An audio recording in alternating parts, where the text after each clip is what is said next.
¿Cuántos años? ¿Somos viejos? ¿Somos mayores? Bueno, seguro que lo que os va a contar cuando quiera Fernando va a ser muy interesante. Bueno, yo me voy con mi amiga a la bici aquí en Mérida y así me siento. Tráguete la ofrezco. Para que los que están metiendo van a oír. Hola a todos, los que me conocéis del año pasado, es la tercera vez que estoy aquí, ¿no? La Ya cuarta. has venido a cuántas veces también. Nadie lo sabe, sí. Lo que sí veo es que todos vamos teniendo un año más, pero lo que va teniendo, lo que no cambia es el tema de la tapia, ¿no? Cada vez que vienes siempre es una sorpresa y le comentaba a mi hermano que creo que esto a lo mejor deberíamos o se merece un reportaje, ¿no? de televisión en toda El la National regla. Geographic, estamos ahí. Bueno, no sé si en el National Geographic, pero sí que creo que merece la pena el intentar un reportaje, porque creo que es un tema muy bonito, lo comentaba con Paco, ¿no? De pues ver un poco distintas edades, la tapia infantil, que para mí es una novedad, no existía, no sé cuánto llevará la tapia de niños, este año, ¿no? Creo que es Guille quien se encarga de ella, más o menos, el que la dirige, con lo cual me parece una idea, con lo cual veo que hay cantera para continuar. Y bueno, todos los años pues mi hermano me llama para hablaros de algo, siempre digo, bueno, ¿y de qué quieres que hable? ¿No? Porque de alguna manera dice, bueno, ya se te ocurrirá algo, ¿no? Entonces, bueno, yo en estos 15 minutos que me brindáis voy a hablaros de dos cosas en las cuales ahora mismo es donde centro gran parte de mi labor profesional.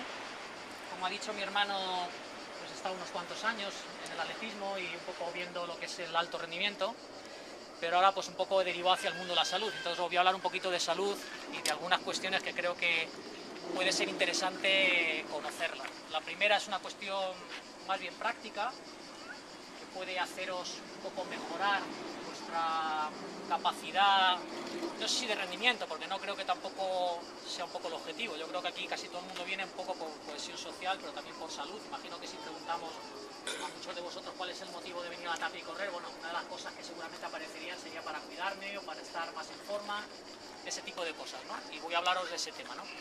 Y la segunda cuestión es una cuestión más novedosa, que va a crear ciertas inquietudes, además se ha descubierto hace poco, y bueno, va un poco con un tema de suplementación muy habitual en deportistas de resistencia, que es el tema de la suplementación del hierro y el metabolismo del hierro, un poco las necesidades que tienen incrementadas los deportistas de resistencia, y hablaremos de eso. La primera parte es una cuestión práctica y es que sabéis que tenemos un gran problema en el mundo occidental, en los países desarrollados, que es un problema que se llama catalogado como sobrepeso, obesidad o síndrome metabólico. Está creciendo de forma exponencial y nos estamos partiendo un poco los cuernos realmente cuáles son la cantidad de factores que están influyendo, ¿no? Seguramente si hiciéramos aquí una tormenta de ideas saldrían un montón de ellos y realmente estamos un poco desbordados porque realmente es un problema no solo grave en la etapa adulta, que se manifiesta a partir de una persona adulta, pero sobre todo con los niños sí que está creándose una situación alarmante, y en España en concreto solo deciros que en menos de una década se ha pasado del puesto 17 en obesidad infantil al puesto 4. Eso es un incremento brutal, ¿no? Y yo voy a dar una de las razones que yo creo que están pesando y voy a intentar explicarme para que de alguna manera luego vosotros reflexionéis y que lo apliquéis a vuestro hábito y a vuestra forma de mentalizaros o de hacer el deporte, ¿no? Esto teóricamente es un grupo de carrera, pues de deportistas que hacen atletismo, de corredores populares, que corren en pruebas aficionadas o no corren y venís aquí, ¿no? Entonces, parece ser que está como muy asumido que el deporte de resistencia, el deporte aeróbico es el que está orientado hacia la salud.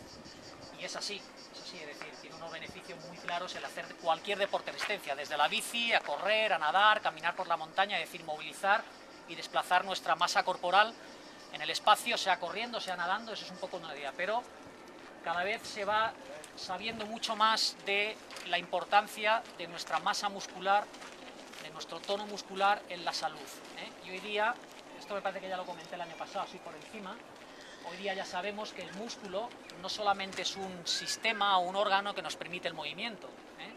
Aparte de que hay músculos, tenemos casi 450 músculos en el cuerpo, pero los locomotores, que pueden ser 14 y 16 grandes grupos musculares, el cuádriceps, el gemelo, el bíceps, es decir, lo que nos permite los segmentos, son mucho más allá de un sistema o de un órgano que nos permite el movimiento. Hoy día ya se conciben como un órgano neuroendocrino, es decir, afecta enormemente la calidad de nuestro músculo a nuestro sistema hormonal. Eso quiere decir que a día de hoy sabemos que el 60 al 70% de la glucosa y de la grasa circulante en el cuerpo la consume el músculo, pero el músculo entrenado. Y por eso cada vez se está más cerca de decir, ya casi afirmar con toda seguridad, que la obesidad infantil y la obesidad adulta, o el síndrome metabólico es como una especie de término más científico que engloba un montón de patologías, como bien sabe Paco, es decir, no solo la obesidad, sino otras cosas asociadas a la obesidad, está muy relacionada con un fenómeno que está apareciendo que se llama sarcopenia. Hoy día ya se empieza a hablar de obesidad sarcopénica, y la sarcopenia no es otra cosa que, para que lo entendamos, la muerte del tejido muscular, de la funcionalidad muscular. El músculo, si no se utiliza, se muere, es decir, entre comillas, metabólicamente se muere, no consume energía. Y si no consume energía, esa energía se va a depositar no en el tejido adiposo, que puede ser un problema estético, sino se va a depositar dentro de nuestros órganos, dentro de nuestro hígado, dentro de nuestro corazón, dentro de nuestro páncreas, y va a alterar terriblemente las funciones metabólicas de estos órganos, que son muy importantes. Y se va a generar una grasa que se llama grasa ectópica, muy relacionada con la grasa visceral, que es la que empieza a alterar nuestro metabolismo y empieza a ocasionar ese síndrome metabólico de forma latente en los niños. ¿Qué es lo que pasa? Consecuencia práctica en los niños, que hoy día es capital y vital que tengamos un espíritu crítico con nuestros hijos pequeños, de que se muevan, de que hagan deporte, de que se estimulen, como hace 20 o 30 años hacíamos de forma natural, porque antes nos criábamos en la calle y ahora, desgraciadamente, estamos al lado de los ordenadores, de la PlayStation, de Internet, de los móviles, y es uno de los problemas que está latente. Y además, en una fase de crecimiento, es a partir de los 5 años, 5 o 6 años, donde los genes se están expresando, y ahí es donde creamos ese tipo de genes, o esa base genética, para crear un adulto o un metabolismo ahorrador y un metabolismo que va a atender a la obesidad. Con respecto a nuestra edad, se entiende todo lo que digo bien, ¿no? Con respecto a nuestra edad, pues que es muy importante que no descuidéis vuestro sistema muscular. No vale solo con correr, está muy bien correr, está muy bien montar en bicicleta, sino que hay que incluir ejercicios de gran intensidad muscular, con sobrecarga, porque el músculo se muere por no utilizarlo y evidentemente se muere de forma cronológica por el paso de la edad. ¿Dónde es más evidente la sarcopenia? Pues en la edad adulta y en la vejez, que el ancianito se queda sin músculo. Es decir, cuando se queda el ancianito hecho un pellejo, es que el músculo ha desaparecido, y ahí es donde se pueden generar. ¿Qué quiere decir esto? Que nos podemos encontrar con la paradoja de que una persona delgada puede tener más riesgo cardiovascular y mucho más problemas cardiovasculares que una persona gruesa, pero en forma físicamente. Podemos encontrar con una persona con sobrepeso tipo 2, que visualmente es una persona gruesa, pero sin embargo está en forma, vamos a llamar un lanzador de jabalina, que aparentemente lo ves, es un tío muy fuerte muscularmente, pero que si le pesáramos diríamos, este tío tiene 15 kilos más de masa muscular.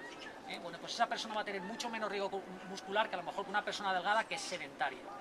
A lo mejor esa persona delgada va al médico de cabecera y como está en su peso, le dice, está usted muy bien.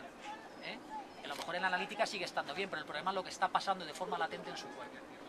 Con lo cual, paradoja práctica, entrenar poca fuerza, pero de forma intensa.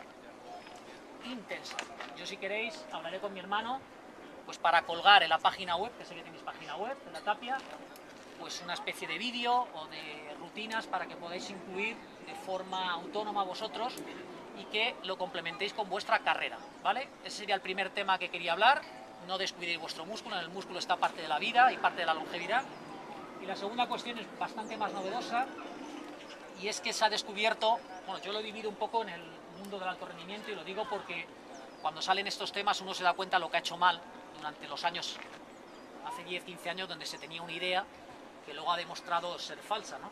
Yo me encontraba siempre con la misma situación, y es que un deportista de élite que mete muchísimos kilómetros a la semana, sea ciclista o sea atleta, sobre todo esos dos, bueno, pues sabéis que tiene un problema latente, que es el problema de la pérdida de hierro y la anemia ferroténica, que está ahí latente siempre, y nos dedicábamos un poco a decir, bueno, pues esta persona necesita una suplementación de hierro, necesita una suplementación de complejo B, necesita una suplementación de ácido fólico, etcétera, etcétera. Y empezábamos a ese deportista a hincharle a hierro, porque de alguna manera veíamos que sus niveles de hierro, de ferritina, de hierro sérico, de glóbulos rojos, de hemoglobina, empezaban a caer drásticamente. Es una de las cosas que va pasando, sobre todo a lo largo de la temporada. Es decir, tú comprabas una analítica a principio de temporada, en septiembre, y la ves en julio y te das cuenta que ha caído 2 puntos la hemoglobina, ha bajado el hematocrito 5 o 6 puntos, ha bajado los glóbulos rojos y la ferritina ha bajado. Bueno, eso, mucho más allá de una adaptación natural, es decir, eso es lo natural, porque cuando uno entra en resistencia se produce una volemia, una expansión del plasma, con lo cual va a estar más diluido todo, Y y es una adaptación natural para incluso hasta permitir una mejor transfusión de oxígeno, es decir, que la sangre de alguna manera esté más licuada. Pero hoy día se sabe que es un error la suplementación masiva de hierro. Es un error, sobre todo es un error hacerla de forma indiscriminada y sin controlar cuándo se da, sobre todo el cuándo. Hoy día se ha descubierto que cualquier situación de entrenamiento de resistencia, como es el vuestro, genera una situación de inflamación. Es decir, que cuando estamos recuperándonos a las 48 horas posteriores a esa recuperación, hay una situación proinflamatoria. Es decir, no es que nos inflamemos, pero sí que el cuerpo genera una serie de sustancias, en concreto la proteína C reactiva y la interleuquina 6, que son sustancias que están ahí y que se secretan sobre todo para poder recuperarnos. Se ve muy claramente cuando nos damos un golpe que se inflama la zona del golpe y eso es una situación inflamatoria. Bueno, pues el aporte de hierro en una situación inflamatoria, es decir, en un microciclo de mucha intensidad de carga, aumenta los niveles de inflamación. Es decir, que el hierro es proinflamatorio. Es decir, que tomar hierro vía oral en un macrociclo, en un microciclo de mucha carga, va a aumentar esa situación de inflamación. Y se ha descubierto una hormona muy importante que va a dar mucho que hablar en los próximos años, que se llama la exidina. Y la exidina la tenemos todos presentes en el organismo, se multiplica por 4 por 5 una situación inflamatoria, pero es que se multiplica por 10 si damos hierro. Y esa exidina se produce un círculo vicioso que es más inflamación, menos absorción de hierro, porque el hierro solo se puede absorber correctamente en una situación que no es inflamatoria. Consecuencia práctica, ¿cómo lo podemos aplicar?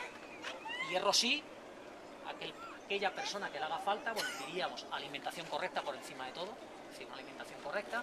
Está claro que el deportista de resistencia va a tener incrementadas posiblemente sus reservas de hierro, sus reservas de vitamina B, pero hay que aportar el hierro en situaciones de descanso, es decir, en aquellos microciclos de recuperación. Porque si estamos dando hierro a la vez que entrenamos muy duro, vamos a fomentar la anemia. Qué curioso, ¿no? Pues esto es lo que se ha hecho durante 15 años y ahora yo empiezo a entender por qué, a pesar de darle hierro oral, siempre decíamos, no, es que el hierro nos absorbe. Bueno, pues esta es la razón por la que nos absorbe, porque incrementa esa situación inflamatoria. Entonces lo que tenemos que hacer es decir, vamos a intentar controlar, y eso sí que os lo mando, tenéis que controlar cada 5 o 6 meses con una analítica. Eso ya lo hace cualquier servicio médico. Bueno, ahora como están los servicios médicos, no sé si ya con todo este tema de la crisis. Pero bueno, sí que es pertinente un par de veces al año hacerse una analítica, ver si tenemos las necesidades de hierro incrementadas, que podría ser controlar los glóbulos rojos, controlar la hemoglobina, controlar el hematócrito, controlar sobre todo la ferritina. No os asustéis por las variaciones de hematócrito y glóbulos rojos porque es muy variable, es mucho más importante la hemoglobina y la ferritina, que son valores mucho más fiables, el aumentar o bajar para saber realmente si tenemos. Y está claro que es mejor aportar el hierro antes de empezar a entrenar duro, como depósito de reserva, y en situaciones un poco que se habla, de alguna manera relacionarlo, aunque ya se empieza a dudar, porque la vitamina C, sabéis que es una de las cosas que también se asocia al hierro, también se está empezando a dudar si está dificultando o está mejor, o está incrementando esa situación inflamatoria, con lo cual yo recomiendo que a día de hoy toméis hierro en ayunas, sin complementarlo con nada, pero sobre todo en fase de descanso. Y eso son las dos cositas que os quería decir así a nivel práctico, que nos puede servir a todos. La parte de la masa muscular, la masa muscular, se me ha olvidado decirlo, es muy importante no solamente por eso, sino tenemos que hacer ejercicios, lo hablaré un poco en el vídeo que cuelgue en la página web, y es que tenemos que hacer ejercicios que estimulen una proteína muy importante que está presente en todos los tejidos del cuerpo humano, pero sobre todo en el tejido muscular, que se llama AMPK. Yo os invito a que colguéis o que metáis en Google AMPK y bajaréis casi 20.000 registros automáticamente, tanto en páginas en español como en inglés, sobre la importancia de la AMPK en multitud de cosas. Es más, están intentando encontrar una pastilla que sea capaz de estimular la AMPK. ¿Para qué sirve estimular la AMPK? Bueno, pues la AMPK es la llave, la proteína que abre la llave a que el músculo consuma glucosa y grasa, lo que he dicho al principio. Es como una especie de proteína que desencadena unas reacciones que hace que los receptores de membrana se abran y empieza a consumir glucosa y grasa, cosa que es lo que necesitamos para que no se deposite de forma interna. Pregunta que diríais, vale Fernando, ¿y cómo estimulo la AMPK? ¿Cualquier ejercicio de fuerza vale? ¿Con qué intensidad? ¿Con qué volumen? ¿El correr estimula la AMPK? Podría también preguntarse, ¿el correr estimula la AMPK? Bueno, pues esas son preguntas que yo dejo para estos 5 últimos minutos. Yo ya he terminado, me he portado bien, porque sí, yo hablo mucho. Gracias, Fernando. Y he sido a hablar y me dice mi hermano que el año pasado os pegué un rollo aquí tremendo y digo, no te preocupes que hablaré 7 minutos y 7 minutos y dejo 5 minutos para preguntas.